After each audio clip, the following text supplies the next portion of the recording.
lang to sa katawan. Dayan oh. Ayan na squirrel na sinasabi mong hindi totoo. Hala, na ano pala siya, hindi siya takot sa tao. Bibi pa yan kasi. Ay, ganun ba?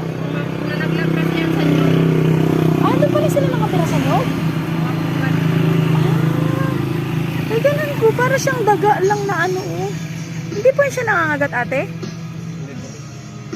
Hindi, parang daga na din pala. Oh, tignan mo. Oh, hello daw, hello.